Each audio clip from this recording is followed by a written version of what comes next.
आज हम लोग हिंदी व्याकरण का एक भाग पढ़ेंगे जिसका शीर्षक होगा विराम चिन्ह। हम सभी व्याकरण में कहीं ना कहीं किसी न किसी शब्दों को, वाक्यों को जब हम पूरा करते हैं तो किसी न किसी विराम चिन्ह का हम उपयोग करते हैं। वो विराम चिन्ह है क्या, इसके बारे में आइए हम सब जानते हैं। विराम चिन्ह, ठीक है। विराम चिन्ह का शाब्दिक अर्थ है रुकना अथवा ठहराव। यह जो हम पढ़ रहे हैं कि विराम चिन्ह का शाब्दिक अर्थ होता है किसी भी वाक्य में रुकना अथवा उसका ठहराव होना। दूसरी तरफ विराम चिन्ह को हम परिभाषित कर सकते हैं इस रूप में भी कि जो चिन्ह बोलते या पढ़ते समय रुकने का संकेत देते हैं। कि जो चिन्ह वाक्य में बोलते समय अथवा पढ़ते समय रुकने का संकेत देते हैं वे चिन्ह विराम चिन्ह कहलाते हैं।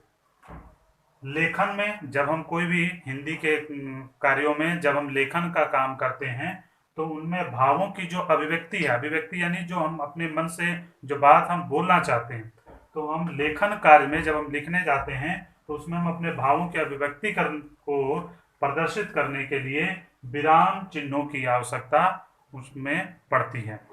आइए हम पहले समझें कि वो विराम चिन्ह कौन कौन से होते हैं, उसको हम पहले समझें और उसको कहते क्या हैं, इसको हिंदी में हम सब समझें। जैसे यह जो चिन्ह कहीं पर भी हिंदी वाक्य में किसी पूर्ण होने पर अगर ऐसा कोई चिन्ह है तो इसे हम कहते हैं हिंदी में पूर्ण विराम। जैसे अंग्रेजी में हम लोग इसको फुल स्टॉप भी कहते हैं, तो हिंदी में इसे हम कहते हैं पूर्ण विराम। ऐसा चिन्ह कहीं पर भी आपको नजर आए तो आप समझ लें कि हिंदी में इसे हम कहते हैं पूर्ण विराम। दूसरी तरफ यह जो चिन्ह अगर आपको कहीं पर भी वाक्य में नजर आता है तो इसे हम हिंदी व्याकरण में कहते हैं अर्ध विराम। ये अर्ध विराम का साइन है, चिन्ह है, अर्थात यह वाक्य अभी पूरा नहीं हुआ है।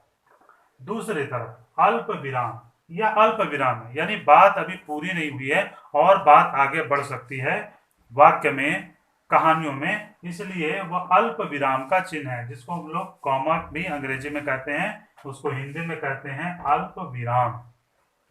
उसके आगे चौथा में है यह जो चिन्ह है जिसको हम लोग मैथमेटिक्स की भाषा में सब्ट्रैक्ट का भी साइन बोलते हैं, लेकिन हिंदी में इसे हम योजक चिन्ह कहते हैं। यानी दो शब्दों को आपस में हम जब आपस में जोड़ते हैं, जैसे माता और पिता, ये दोनों शब्द बिल्कुल समानार्थक शब्द है और इन दोनों की महत्ता बिल्कुल बराबर है।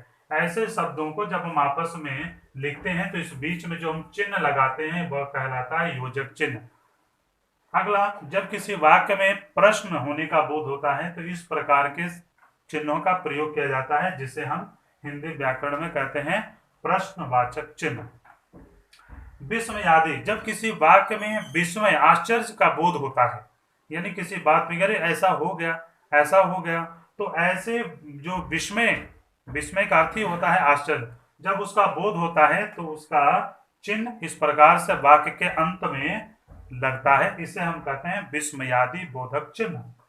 विवरण, जब हम किसी को डिस्क्राइब करते हैं, उसके बारे में एक्सप्लेन करते हैं, तो हम इस प्रकार के चिन्हों का हम प्रयोग करते हैं। डॉट डैश, इसको हम अंग्रेजी में कहते हैं डॉट डैश, तो इसको हिंदी में कहते हैं विवरण चिन्ह, यानी आगे उसकी बात की व्याख्या होगी। यह संक्षेप सूचक चिन्ह, जहां कहीं भी यह इस प्रकार का बिंदु लिखा हो हिंदी में तो आप समझ जाएं वाक्य में कहीं पर भी इस प्रकार का चिन्ह है तो पूर्ण विराम की पश्चात अगर ऐसा चिन्ह होता है तब, वाक्य के ऊपर में अगर ऐसा चिन्ह है तो यह अनुस्वार कहलाता है, लेकिन वाक्य के समाप्ति के बाद या बीच में नीचे की तरफ मध्य में अगर इस प्रकार का चिन्ह होता है तो यह संक्षेप सूचक चिन्ह कहलाता है। यह है कोष्ठक चिन्ह, जिसको हम अंग्रेजी में हम ब्रैकेट भी कहते हैं, लेकिन हिंदी में इसे हम कोष्ठक चिन्ह के नाम से जानते हैं।